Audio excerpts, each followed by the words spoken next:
Welcome back to another episode of Rob and Amos Ramble. We have Xana. Xana. Xana. I was afraid I was gonna butcher it somehow. But Xana is actually what you go by on X. What's your full account, Xana? It's like Xana the peasant. Xana the peasant. Yes, that's right. Mhm. And so we've been interacting with Xana for a while, here and there on some various topics. I think, just being completely transparent, I think you've been a little off put by some of the things that I've probably in particular have said at times. We've had some bantering about it, but I do think as we've kind of talked more in X, we're kind of getting more like maybe understanding each other a little bit better too. And I think just to be fair to the conversation, maybe that's happening too. And maybe not. Maybe we'll find out through this conversation here that has actually been the case. But I invited you to come on the podcast and just have a conversation with us. Kind of some of these things have that we've just been kicking around and thought, why not? Let's just have a face-to-face conversation. You're willing to come on and do it, which is great. I applaud you because a lot of folks that want to kind of banter on this stuff, even if we don't see it the same way, like I've invited other people to come on and they are like, no, I'm not doing that. So I applaud you for coming on to even have these sort of conversations, even if we agree or disagree or whatever it is. I think that says a lot about you and a lot about your character. So thank you for doing that. Mm-hmm. So I think that's kind of my intro bit. So it may be a good place to start if you don't mind sharing. I mean, I know in some of the conversations we've had, it sounds like you had kind of an interesting upbringing. This kind of shaped how you view some things, and obviously, and I think that's true of all of us, right? I mean, we're all kind of shaped by the experiences and things that we've had. But I'd be curious if you don't mind just sharing a little bit about your background and kind of what has shaped your worldview, if you don't mind. So I grew up in Mexico. My parents were missionaries. Conservative Christian, non-denominational. Then they moved back up to El Paso, Texas, and then moved back up here. So I kind of from up till 18 is when I finally decided I was like, you know what, I'm done with this. There was various reasons for my deciding that, but I've never been keen on authoritarianism, which some people on X would call patriarchy. But I think they're they're mixed. So I actually, when I moved out, got into drugs, alcohol. And this was all when you were 18, so you were still relatively. Well, this was from 18 to 25. Okay. It was I tell people I feel like I've lived 3 lifetimes because there are things in my life that I don't even feel honestly that it was real at some point. But and then I got married when I was 25 and then rebaptized when I was 30 and pretty much just recommitted my life to God and yeah. Okay. How old are you now, if you don't mind me asking? I'm 36. 36. Okay. Yes. Yeah. So just from the conservative to drug abuse to actually so in my drug addiction I was in California for a bit and fell in with the Aryan Brotherhood. So that actually the similarities are really striking. Like that's something when you don't hear every day, somebody falling in with. Yeah. Yeah. When I see some of the posts from the Christian nationalists on X, I'm like, that's the Brotherhood. That's what they believed, and I was like, ooh, that's not good. So I think it takes a little bit from, to be honest, Islam as well. But that's why I get feisty and spicy when I see people talk about women a certain way, because in I don't know, just the similarities between the conservatives, the brotherhood, and the, they're just, women are more of a commodity. So that's why when you guys brought up the objectification thing, like, as Mhm. it can be good. Just from my past, I have It a it hard time, it touched a nerve. Yeah. yeah, with Yeah. that whole concept. So, Yeah. So maybe that's a good one to kind of dive into. I mean, what do and maybe we have a better understanding of each other on that topic now than we did previously. But yeah, I mean, what is it that kind of is touching a nerve for you about that? Like you don't like, I would say, maybe let me start the conversation. I would say I think it's an important part in just a reality of kind of what makes marriage work. I mean, there has to be some level of attraction with your spouse, right? And I'm not trying to yeah, necessarily define what that should be for everybody. I think that is whatever they want it to be in their marriage, but it has to be there. And I do think there is such a thing as healthy objectification in terms of it's validating for the wife also because she wants to be, Wanted. wanted. Yeah. So Yeah. like when I talk about it, I mean, that is the context in which I'm talking about it. But Yeah. So I you know, think a good question would be, how does your husband make you feel desired and wanted? um, that's, uh, he's, it hasn't been easy for him. Let's just put it that way, because, uh, when I was, I guess, okay, so it's just not going to make sense unless I say this part. But so I was raped when I was 20. And oh so wow. that kind of is what sent me into the drug addiction. Mm, Mhm. Because I just, that's why the objectification conversation, just, it hits a nerve. Because Sure. I feel like yeah. And I that's can the completely ultimate, understand that. Yeah. yeah. But Yeah. then I also fell into sex work. So that I can differentiate between what, like, I think I told somebody else a couple days ago. I know the difference between being used and being loved now, but that took a long Mhm. time. Mm, Yeah. I So, mean, let's just unpack that giant bag because there's a lot of baggage in there, right? I mean, yeah. It's a lot. yeah, it's a lot of trauma in your life. yes, Yeah. yeah. Which, I Yeah. mean, I'm a one for taking full accountability for things and issues that have happened and for fixing it. Like, I don't feel like I need to use other people and put it on them to, like, I've worked through it. I mean, for 16 years, but um, I Yeah. I recognize where I'm like, this isn't my husband's job to figure this out for me. So I need to which, I mean, he's really sweet. He's like, he wants to be helpful and he wants to make me feel safe, and which from the past that I've lived, I'm like, I don't need to feel safe. But um, like I said, I can be spicy. Well, I've noticed uh, that about you online. This is not Yeah. news. Yeah. yeah, yeah. So then back to the Um, question, how do you know he wants and desires you? oh, he's very vocal about it. Words. Sometimes Okay. I'm like, I need a minute. Like, just don't touch me. No. Yeah. I mean, it's sweet. So I'm like, okay, that was, yeah. So you Um, say, okay, so words like dirty words or sweet words, like, oh, honey, you're pretty today, or this is what I want to do to you in the bedroom kind of words.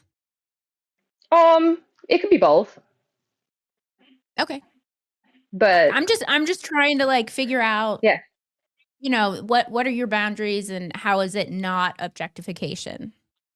If that makes sense. Uh, it kind of depends on where. There are times where, like, I'm in a better place mentally, or, something will set off I don't know, just bring things up. And it's really Sure. strange because like you'll have time, like I could go 5 months without even thinking of like, and then something will like trigger it and Mhm. it will flood back into my brain. It's really strange. That's why I'm super, I'm an advocate for just like the damage that rape causes is incredibly, incredibly severe. And people Mhm. do not realize like the rage that you live with that will just bubble up at strange times. Like it's kind of something that sticks with you forever. Yeah, Yeah. yeah. I've heard women talk about that before, and I think, I mean, I think you're calling out a good point in terms of, and I maybe I do a really shitty job of this sometimes. It's X, right? And I think you and I have kind of had Yeah. this conversation a little bit. That, one of the challenges with posting and talking about these topics is, I mean, you've only got so many words, and every single post can't be a complete kind of dissertation of an entire worldview, right? And so we get bits Yeah. and pieces of it, which maybe make more sense in light of, all the accumulation. I guess what I want to say, accumulation of all the posts that are made across an account.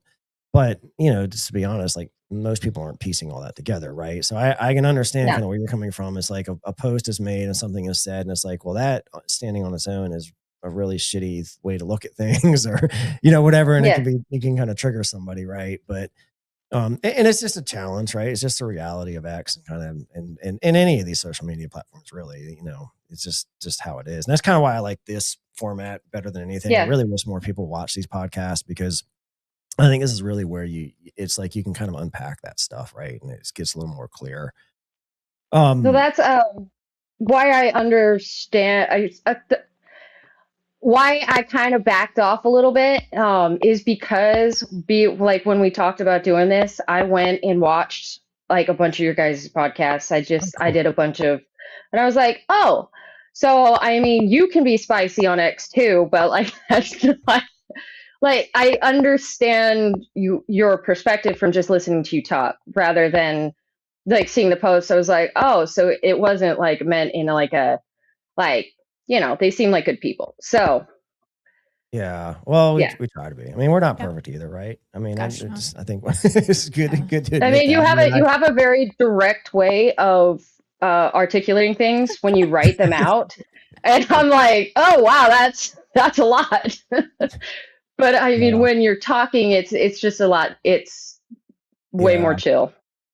Yeah, and I think, too, just when I'm posting, I mean, I understand completely. I mean, there are corner cases, and there are the 1% things, and the things like, and the things like what you're talking about, right? I mean, there are women that have had challenges, they've got a lot of baggage, they've had a lot of things, and the same with men and things, it's like that's why I always say none of this stuff is absolute, right? And I try to say it. I don't say it often enough, but none of this stuff is absolute. And when I picture myself, who I'm talking to is I'm talking to the 90%, not the 10%, right? The stuff where it's like Yeah, true in most people's lives, understanding that there are people out there that they've been through different experiences, they've had different experiences, and it's yeah, just it's just a challenge of all this stuff, right? Because if you genuinely kind of want to help, and that is our heart and what we're doing. I mean, I don't make any money off of this, we're not monetized. I mean, this StreamYard, like all yeah, the stuff we're using, these tools, like I pay for this stuff, right? This comes out of my own pocket, out of other money that I make.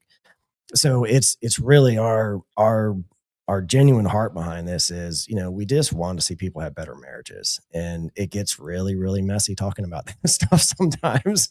yeah, Especially when you start considering that there are people out there that just, they don't fit the 90%. You yeah,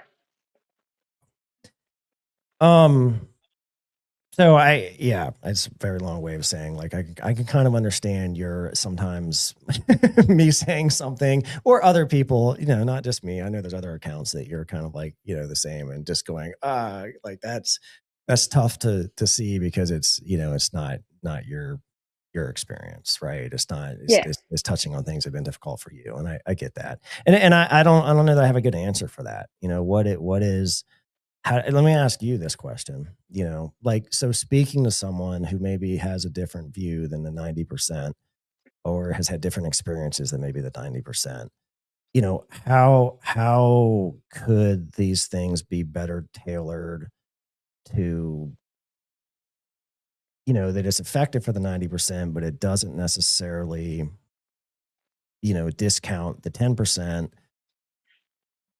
only knowing you have so many words to use. Yeah. So I mean, you're asking how to like filter it, or Well, how do you, because as you said, sometimes I say things in a very direct way sometimes that it's kind of like, oh wow, that touched a nerve. Do you think there's like how would you picture it being different in a way that's I don't know what the word I'm looking for. I almost want to say respectful, but I don't feel like it's the right word. easier to For somebody who's digest? 10% to be like not so like, oh my God, this is like so Yeah. So, triggering. I mean, your point is objectification is healthy because it makes the woman feel wanted and desired, right? Yeah. I mean, So then to Xana, we say, what do you say to people? How do you keep your marriage healthy and sexified by how does your husband let you know that you're wanted and desired?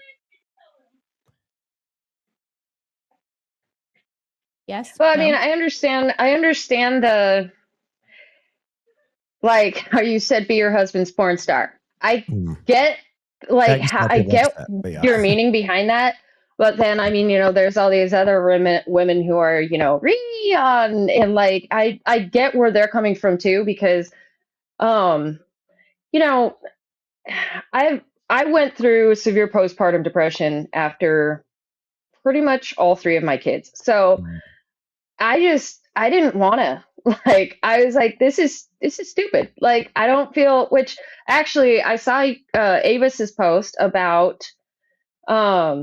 that friend. And I was like, I've been there. Not necessarily to the like I'll just be fat way, but I mean, I kind of just gave up on life. I was like, well, I guess this is it. I'm just a mom now. I'm just a mom. That's it. That's all I'm ever gonna be, might have to give my dreams away. Like, and like that's a level of defeat that, like I said, I mean, there's just been different stages in my life where it's very strange going from my early 20s to like being a mom and like now, and it's just, it doesn't, sometimes like my past doesn't feel real because I'm like, wow, I just feel like I've been doing this forever.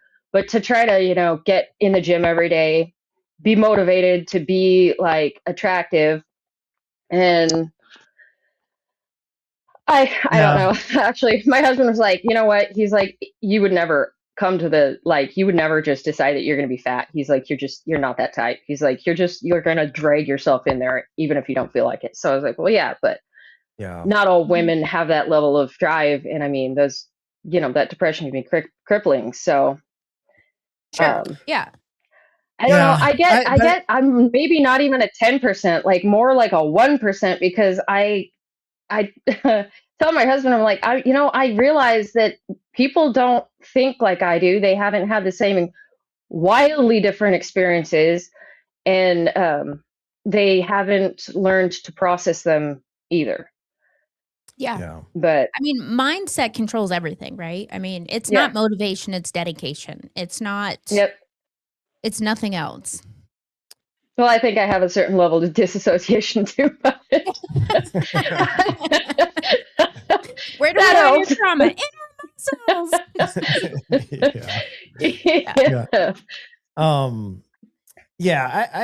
I think, just from my point of view, and I'm sure you've seen me say this, but I feel like a part of the job of the husband is like you need to be ferociously protecting and putting insulation around your marriage at every opportunity you can, and that involves having enough self-awareness to kind of know where your potential stumbling blocks are as a husband, where your wife's potential stumbling blocks are as a wife, those sorts of things, and just kind of being unapologetically ravenous. I don't know if that's the word I want to use or not, but just, like the whole thing is you want your marriage to be as the best marriage as it can possibly be for everyone involved. And so in this Mhm. scenario we're talking about, I mean, I can understand, like I might come on X and I'll be like, yeah, you dumbass. Like, why? Like, don't allow your wife to be fat, right? Like, don't like tell her to get her ass in the gym. Do the things. Make sure she has all the tools, all those sort of things, right? But that's coming from a heart of saying that's really what's best for your marriage, and ultimately that's what's best for your wife too, right? Yeah. Because like it's not good for her to sit around and be depressed, and kind of what you were saying about like, oh, I'm just a wife, I'm just a mom now, right? Like I don't think any husband should want their wife to resign to that. You're much more than a mom, Yeah. right? You're like a lot of things, even outside of your marriage, probably. But it's husbands need to be kind of pouring into and building those things up in their wives, and objectification is part of that, right? That's part of the way that you communicate that you're more than a mom, right? Like you're still Yeah. like a sex object that like I love having sex with you. You're still beautiful, all these things, right? And it kind of helps to build that up. And that's where I'm kind of my mindset is when I'm talking about these things, I if that think makes sense. no, it does. My other thing, just something that I've been noticing, because I mean, like GIF likes to post Reddit posts Yes. all the time. There is a there's a really common um I don't know, common theme in a lot of the things he posts. And I mean, I recognize it because I lived with it for a very long time. Men tend to, like, when they go into their provider role thing, they do it for really long hours and they're gone a lot.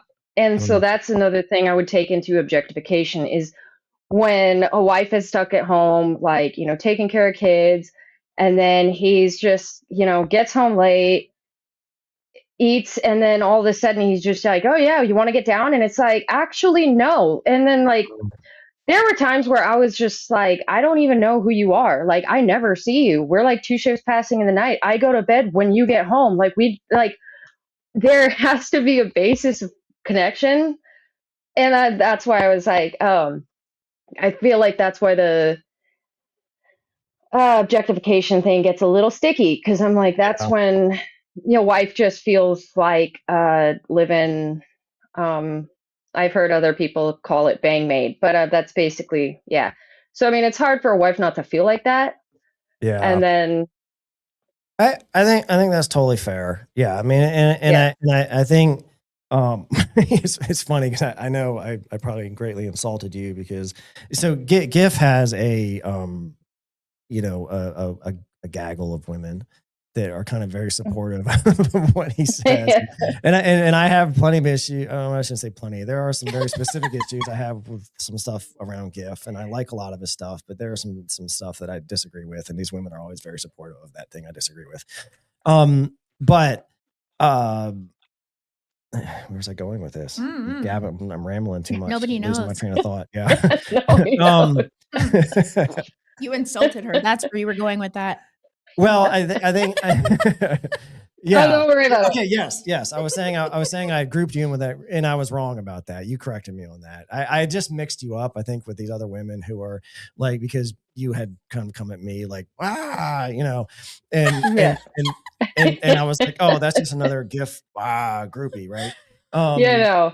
But you're I'm not. sorry. I pop out of the woodwork at just random times on random posts, and I mean, who knows where it's going to be Hey, next? that's all But right. Yeah. I love I told that. my husband Yeah. I lurk because I've been lurking. That sounds totally creepy, but that's not what I meant.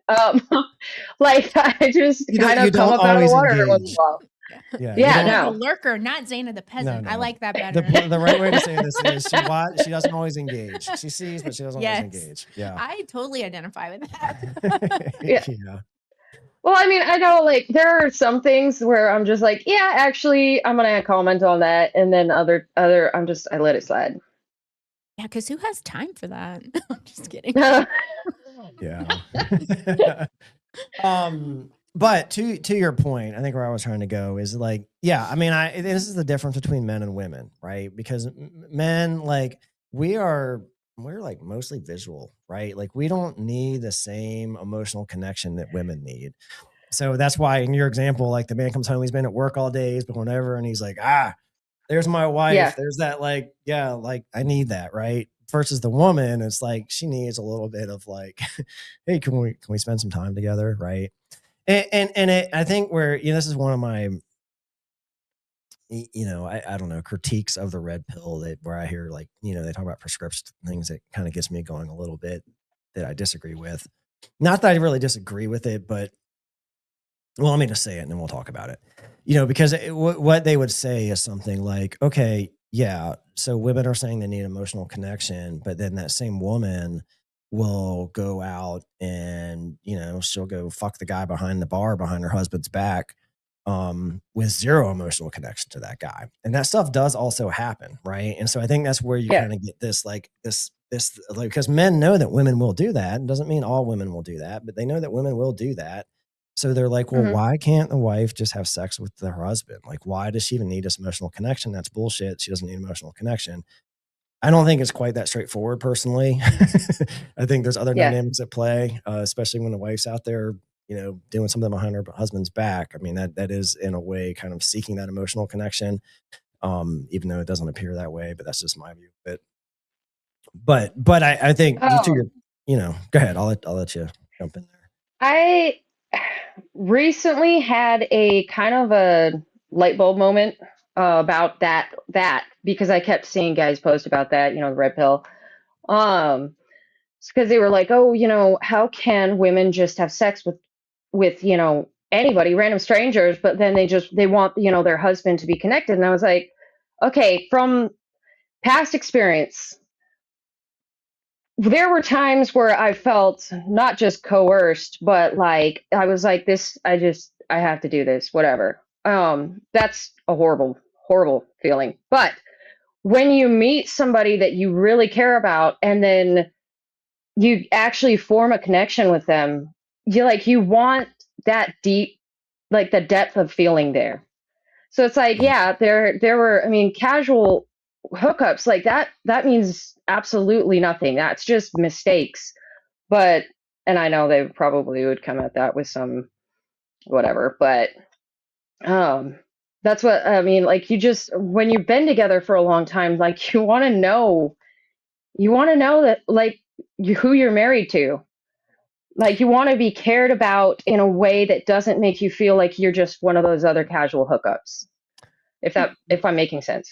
I think that makes sense, and I think that gels with kind of have this thing that I've been saying here lately, which is, I can't quote it word for word, even though I wrote it. I just can't remember exactly what I wrote, but like basically, like your wife needs you to, objectify her, and it just, just have sex for the sake of having sex with her, as much as she also needs you to connect with her and needs you to take care of her and know that you're a safe place for her to retreat, and like all those other things. Because I think women do kind of have this competing, it's like they want to be objectified by the men they want objectifying them. But then there's also their whole emotional part of them that, like, they also need a place to retreat to. And I think the marriages that are working well, the husband's able to kind of do both of those things. He's able to kind of be the guy that's like, yeah, you're just a piece of meat. I'm just gonna fuck you because you look really, really good. But he's also doing all the other stuff, right? And he's being the protection, and he's being the emotional support. He's making sure, I think that's the kind of like the full package, if you will, that really is that makes this stuff work. Does that make sense? Yeah. Yeah. I mean, okay.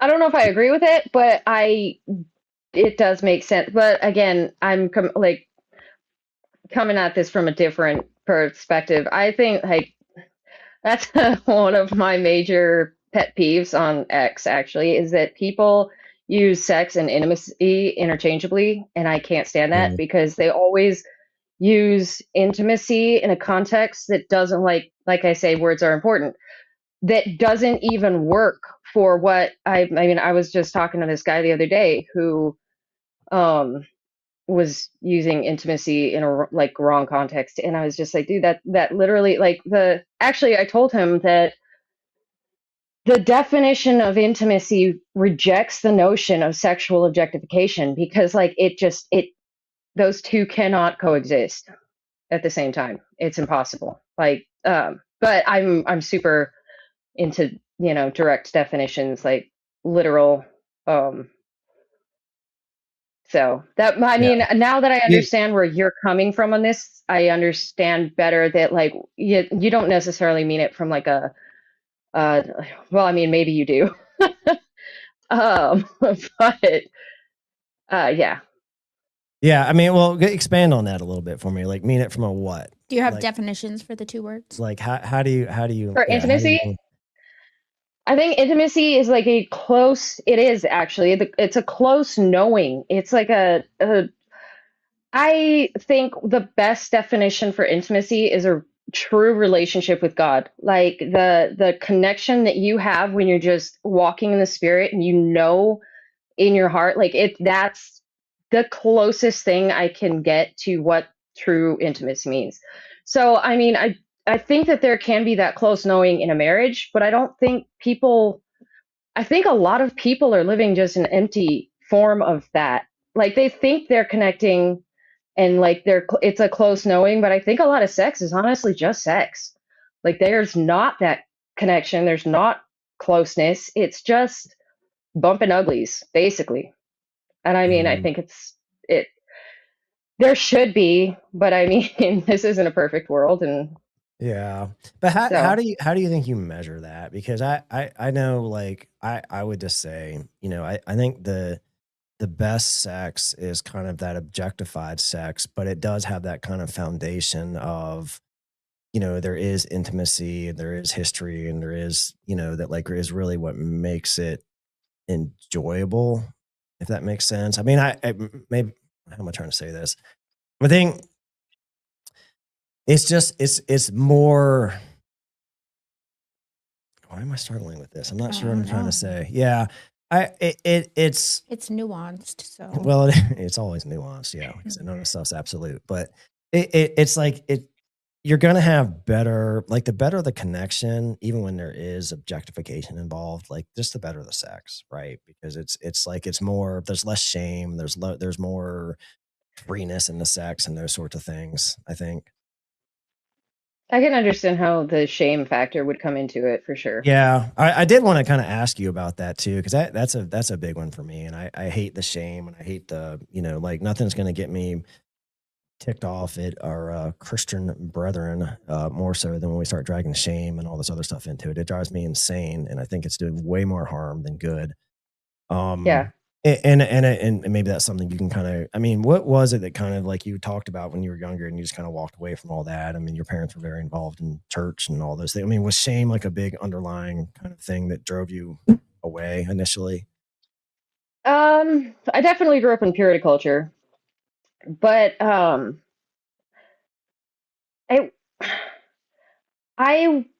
was never, I don't know how to, like, I was always kind of conservative in the area of anything like sexual, whatever. I mean, yeah, I didn't have, like, I didn't have what normal people, it was just like a whatever thing for me. But then I got asked out at the gym, actually, because I worked there. And my parents kind of shut down the potential of a relationship, and I was just like, I don't understand why. Like, I'm not crazy, like I'm not, out there trying to do whatever. I was like, I just wanted to, have dinner with this dude. And so I was just like, you know what, I'm just gonna date him and see what happens. And then so I was with him for a long time, but then we broke up and everything went to crap. So, but that's not, I mean, I went from like ultra purity culture, and then a couple of years later, I am, living in the drug world. Completely off the rails. Yeah. Yeah, totally opposite. Yeah. So I'm a hard one to ask on that shame issue, because I just have always had this disconnect in that area where it's just whatever's Like I said, whatever's clever. It kind of reminds me a little bit. I had a friend when I was younger, who his parents were very, very strict religious, purity culture, like, all that stuff, like very extreme, I would say. And he he just had this day, this like breaking point where he like flies out of his parents' house, like busts through the front door, the glass of the front door or something, and like just he was off the rails for like 2 years after that. Like he just had this like moment of like snap, and did kind of similar to what you're saying. Like he finally kind of came back around to his senses. But I think it's not doing people good in the long run for exactly those reasons. It's just like we're all human beings. We're all, we have core things, whether they're moral or not moral, but there's just things about us that if we don't get an opportunity to kind of even ask questions about those sorts of things, like it ends up in a very bad place.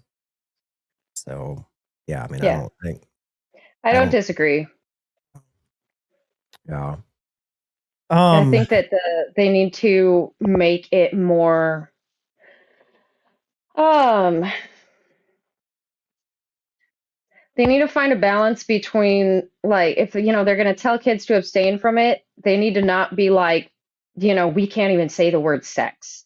Because growing up, I mean, that wasn't like what my parents said, but it was more like an underlying, like, just we don't say that word. That's a bad word.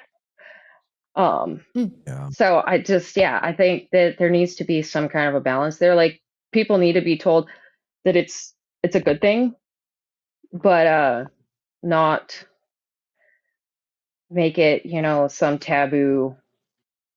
Yeah. We were actually talking about that the other day. I was not raised in any sort of Christian setting, purity culture. My mother was like, "What do you want to know about sex? Let's talk about it." Like, she would tell me things I didn't want to know. So like, how do you do that? Like, how do you take these kids that are told not to have sex, but then also prepare them for healthy sex when they're married? I mean, like I said, my mom talked the ins and outs of all the ugly parts, as you called it earlier. So like, how are we talking to kids that aren't supposed to be having sex about that kind of stuff? Like, from your perspective, is there a way to do that? I've been contemplating on it because of this conversation that's been going on, and I still honestly I don't know. Yeah.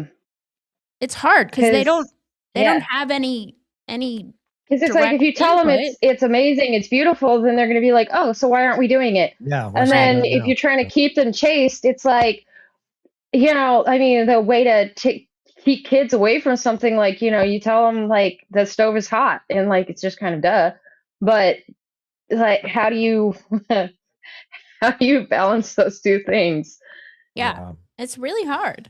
I think, it is hard. And I think that's part of the reason why we want, people to get married as young as they can. I mean, I'm talking adults, right? I mean, don't mishear me here, but like, I mean, you're 18, like ideally you'd be getting married, right? Now I understand there's a lot of pushback people would give on that. Well, you're too young, you don't know enough, those sort of things. I mean, Avis and I have been together since high school prom. We've been together since we were 18, 19 years old, right? So this is not something I speak of unknowingly. I mean, I know there's a lot to learn, and there's a lot we had to learn, and all that sort of stuff. I'm not saying it's easy, but it does kind of save from this whole, now you're 18, you're out of the house and you have your own adulthood and you just go fucking nuts, right? Which is not necessarily good for you. But I don't honestly know what the long-term answer is, because, with divorce and, I mean, I know there's tons of men, and I would put myself into that. Like, I'm very, cautious in how I advise my son. Like, I would have a hard time saying to him, "Hey, you should have gotten married." He's 21 now, but to say to him, "Hey, you should have gotten married at 18," because I understanding just the realities of divorce and how easy it is to get divorced and all those other things. It's hard, but it's I don't have quite that same issue with my daughters because I think just legally, it's divorce isn't typically as big of a deal on women as it can be on men. So just to Mhm. say in a long way, like I don't know what the answer is. It's messy. It's messy as hell. Yeah. Yep. I mean, even like as a grown adult, since we've entered this X space and making friends who are just openly talking about marriage and sex being a healthy part of marriage, like I've learned things. Yeah. And I think because people are just talking about it more so than like your regular Mhm. population or circles of friends, like Yeah. Nothing irritates me more on X than the people who are like, stop talking about sex. And I'm like, no, talk about it more. yeah. Right. Like I don't mind those conversations. And I mean, I'll even say that like Gia will post stuff that I actually do agree with. I'm like, hey, that's pretty base. That's solid. And then she'll post something about having 4 holes or something. I'm like, Gia, the 3 what holes the post. hell? Yes. I'm Yeah. like, what? No. Anyway, Yeah. so yeah, I have mixed feelings about Gia, but anyways. No, Yeah. it's informative and I don't mind the discussions on it because it is, I mean, even if it's something I don't necessarily agree with or um I don't know. I've run everything through this like internal filter where I'm like, why does this bother you? Is this because this is like convicting you? Or is this because, like I have these like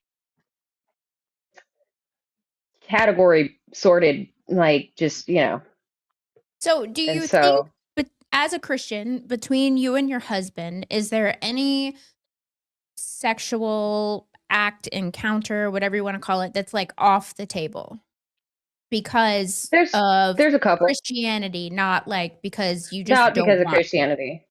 Yeah, Okay. no. It's Just preference. anything that I'm just like uncomfortable with, it's simply because I just don't like Preference. it. Yeah. Right. Yeah. And Which I I mean, we have those conversations and I'm like, yeah, actually I don't like I'll find an alternate route, sure. but yeah, I'm not gonna like he's not gonna suffer because I just don't want to do something. I'm a problem solver by nature. So I'll figure it out. Right. I mean, if there's 1,000 ways to do it and you're willing to do 998, like things are still good, Yeah. right? I mean, Yeah. everybody is not going to do everything. Well, I guess that's not true. Some people claim to do everything. Yeah. But We've had some. yeah. I don't know which real podcast you've listened to. We've talked a little bit about it. I've got a family member who he's with this girl that he still would like talk about, and he's like, oh, like she'll do anything. And it's like, I'm like, what's what is anything? it? What is anything? Like, I don't like. I was like, do I know. do anything? What Yeah. is anything? What does Ooh, I that don't mean? want to know. Ooh, I don't Yeah. want the visual. But do I do anything? Right? You get Right. this What does it mean? yeah, what does that mean? So, and And I think it Well, means different stuff for different people. right. I yeah. think that's ultimately the answer. That's Yeah. actually okay. So, Rob, a while back you said that I can't remember your exact words, but you said that your tastes are not conventionally like some people might be weirded out by your preferences, and I was like, that's why I was like, What? what the hell does that mean? I said that. I I'd mean, like to like, see that post. I yes. missed this one. Yeah, I want to know what that was in So, context too. so anyway, I was like, what that's because my brain went to like the most disturbing level, and I was Well, we're gonna have to find that post because I'd like to see it. Yeah. It doesn't sound like something I said, but maybe I did. But it those weren't your exact words, but it was that's how you read it. Yeah. because yeah, before I even started interacting with you, like I said, I've been lurking on X for a long time. So like I've been seeing these back and forths before I decided to like interject myself into them. Yeah. Which sometimes I'm even like, maybe I should have just not, but I wonder if it was in the context of, I mean, something you've probably seen me say, I'm sure, is, I get into these discussions with women about like be your husband's porn star, and they're like, oh my God, like do you know the stuff that happens in porn? And it's like I'm kind of saying to them, like, be your husband's version of a porn star, not the one you're imagining. Right? Because Yeah, it's probably not the right. same thing. Maybe it was in that kind of context. I'm not sure. I know women are probably like, I don't even watch porn. I don't even know what that means. So Yeah. I mean, it's understandable. Yeah. But Yeah. I mean, I like the phrase just because, like, I say it's really just it's a shorter way of saying, the male ideal, fit, feminine, enthusiastic, uninhibited, all that sort of stuff is really what porn is. I'm talking about mainstream porn. I know there's all sorts of other weird, crazy offshoots of stuff out there, but just in terms of mainstream, Mm. when I say be your husband's porn star, and Avis be happy to say it right along with me, but like that's really what we're talking about is just, Yeah. just aim for the ideal. Doesn't mean you're necessarily going to hit it, right? But if you're at least aiming for it, you're headed in the right direction and kind of everybody's getting what they need. And I think most men would be very, very happy, even if their wife's only hitting, 80, 90% of it, right? That's way better than the Mm. 25% some marriages are in. I The I men are think it miserable. Yeah. speaks a little to the fantasy of it too, like in my wildest Yeah. dreams. Can we make that come true? I don't know, maybe. How does that look? What does Well, it look like? What am I wearing? What are we doing? Like the matriarch, I think of it in terms of like, how on fitness apps they have the, like, if you don't want to do a certain workout or can't do it that way, they have all of the alternate options. mhm. Like if you don't want to do chest press, you can do, this or this. Yeah. You're still hitting the same muscle groups essentially. You're just hitting them a different way. Yeah. The matriarch lady, Oh yeah. Bunny or whatever her name Bunny. is. Mhm. Bunny, Yeah, yes. she She's did great. this post about this woman that didn't want to do BJ's, and I was like, well, that's, there's an alternate route for stuff. And I don't know, but the comments just ripping into this lady, and I was like, you can have, I just did not comment because anything that was going to be written was going to just not good. So I was Yeah. like, I'm just not going to say anything. Well, I think But yeah, so in like that there's alternate context. ways. Yeah, but she used to and now she didn't want to anymore. I think was Yeah. like, if you never did it, that's one thing. Yeah, I mean, I'd Yeah. say right. If as a husband you married a wife and like, yeah, I know she doesn't do this, I'm gonna marry her anyways, and now you're acting something else. Like, I mean, maybe that's a little bit unreasonable. Although I will say, in an ideal, we're talking about an ideal, right? And where men and women are not having sex before they get married, and then men walk into a marriage with a wife who they find out is very sexually prude compared to what their idea of sex was. I can understand the conflict there. I'm not saying that's Um, happening. I don't think that's happening in most marriages these days. Yeah. I think most people are having sex before marriage, but in an ideal world, they wouldn't be. And then, so what is it just like tough shit to those men? Sorry, you married your wife who doesn't like giving blowjobs. Your yeah. life sucks. Oh well. I mean, Yeah. I think to Xana's point, there are other ways around that. Like, and plus, if Mhm. you didn't have sex before marriage, you wouldn't know what you're missing out on. That's true. Oh well, but then you have family members who are like, she'll do anything. You're like, I don't know. And you're like, well, mine won't, I but she's think still a good lay. just from personal experience, just and how I come at things, I understand those women to an extent because, like I said, there's things that I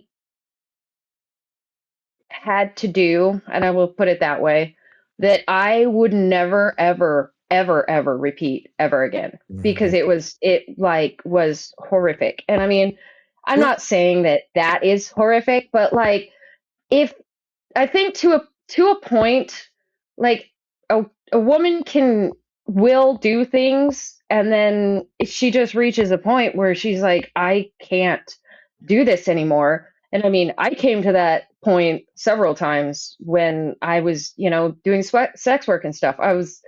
I actually broke down and cried once because I was like, I can't. I literally, I can't. So I think Yeah. people don't understand the level of traumatic that those women go through because Mhm. they're like, oh, they enjoy it. They actually like doing it. And it's like, no, they don't. They like he have to be drugged up high, and they're just yeah. There are times where you just literally you can't like, Yeah. and it's just not as I mean, simple as I people can trying to I make can that. kind of understand the mindset in terms of, you know, it's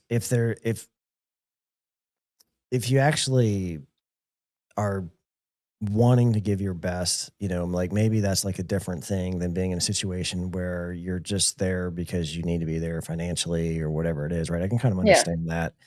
But I Mhm. think just to push back on a little bit, I mean, again, I'm talking about the 90%, not the 10%, but you know, there are men and you'll, you know, see them complaining, talking about it, getting upset, whatever words you want to put on it.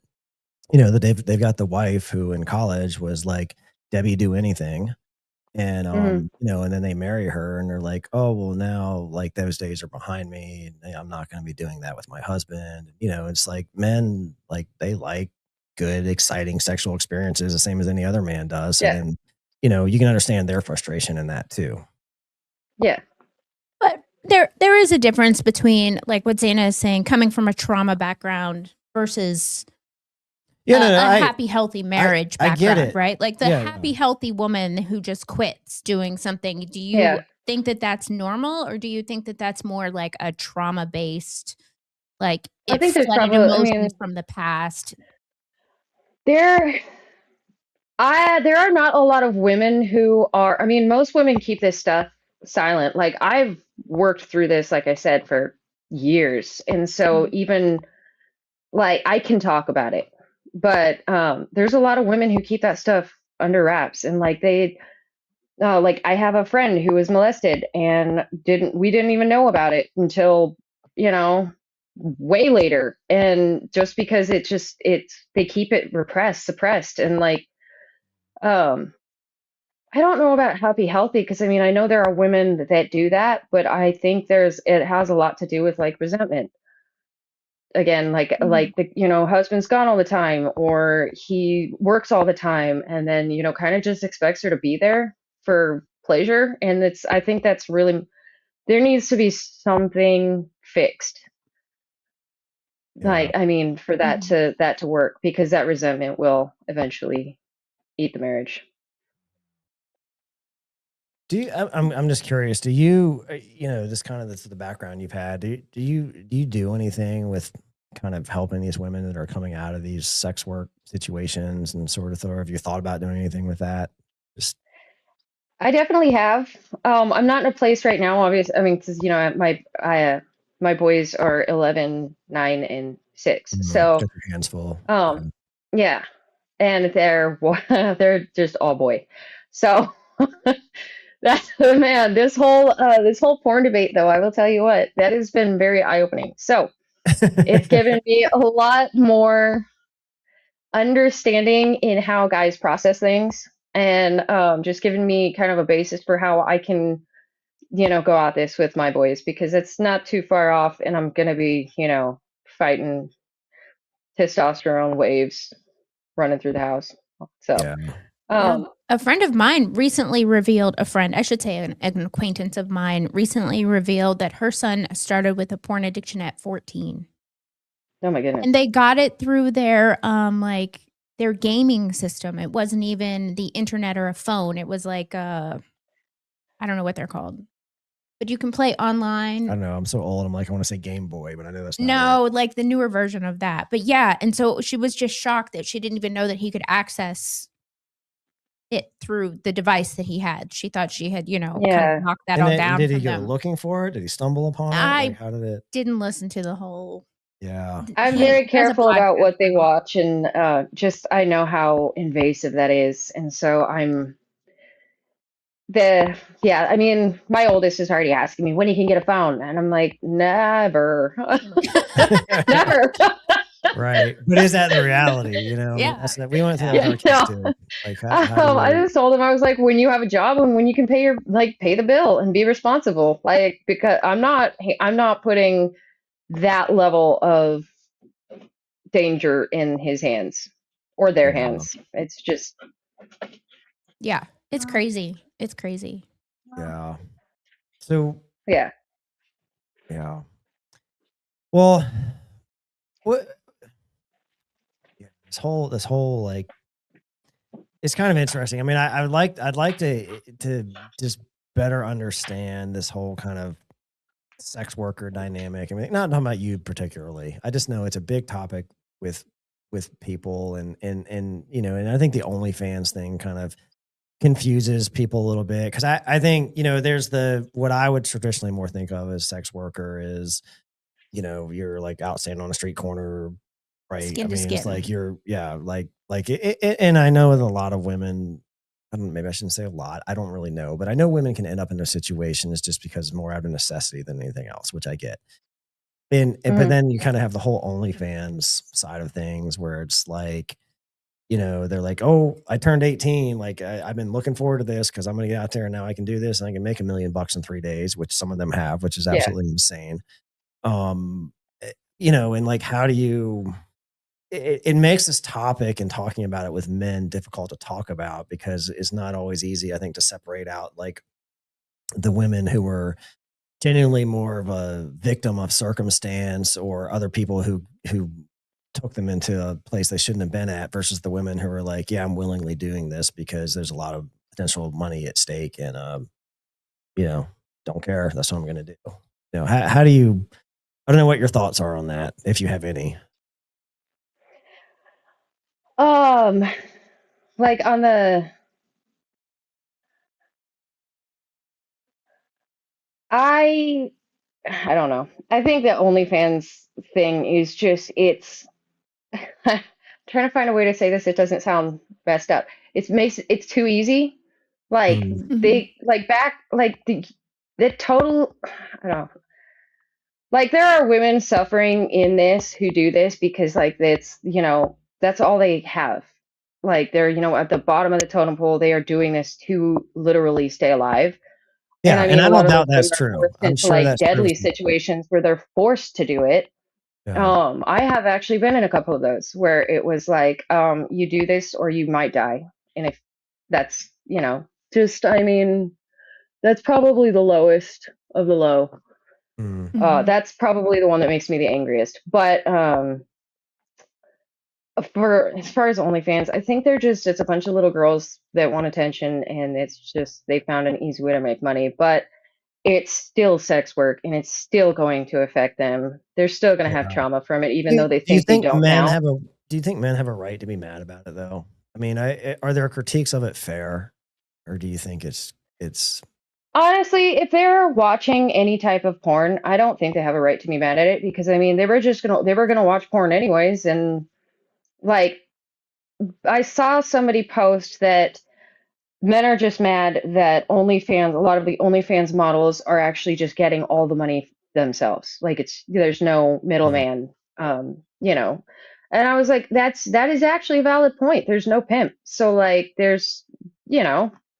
Although we just watched a documentary, and surprisingly, there are OnlyFans managers. They're calling themselves managers, but they're basically pimps. They're taking a slice literally of the money. Yeah. The worst ones are the ones that it's the parents that are the managers. That's wild to me. Yeah.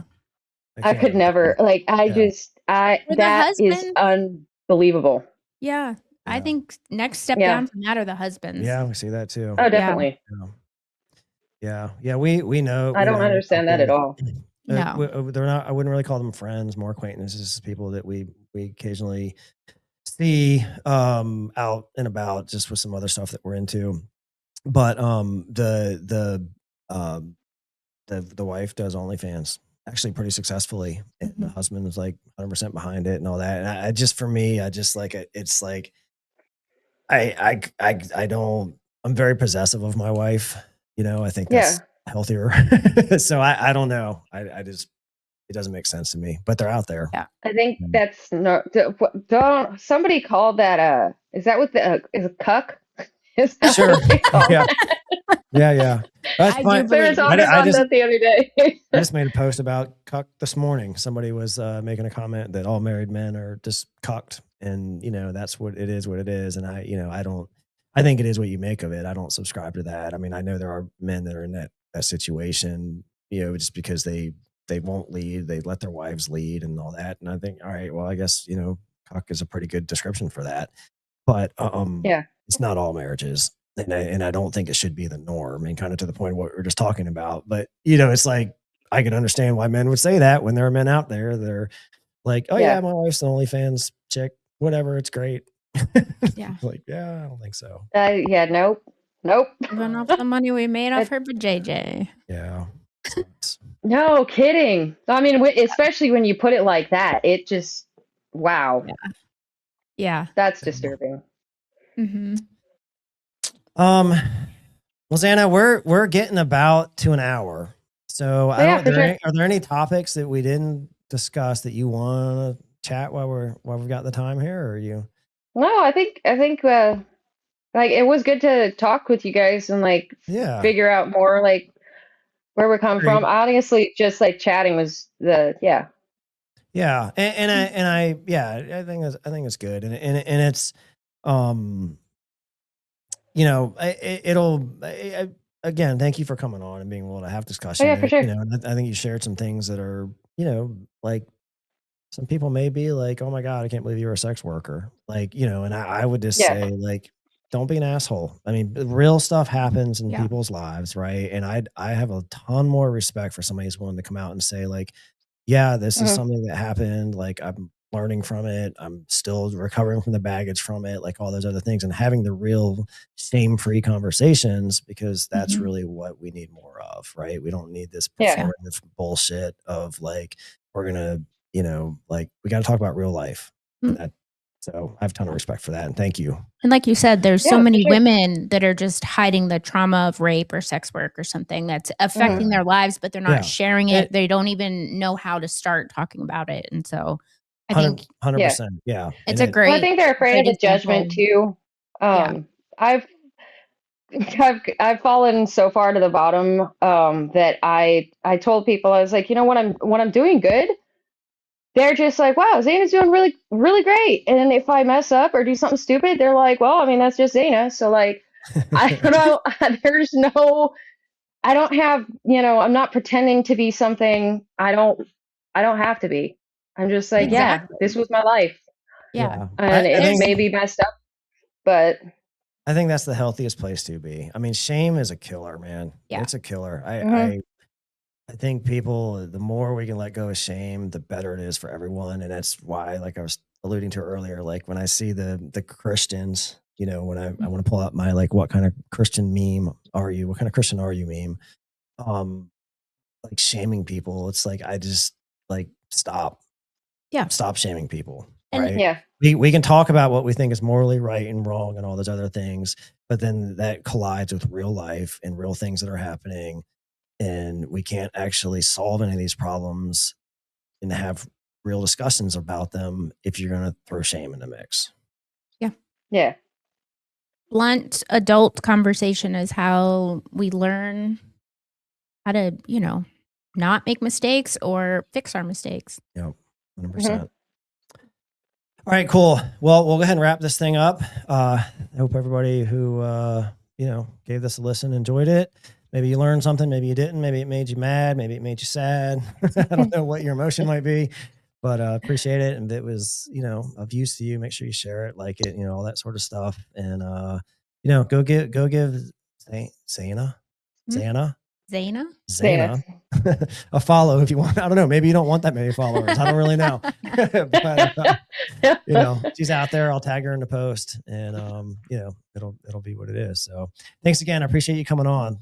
Yeah. For sure. All right. We'll see you. Bye. Bye.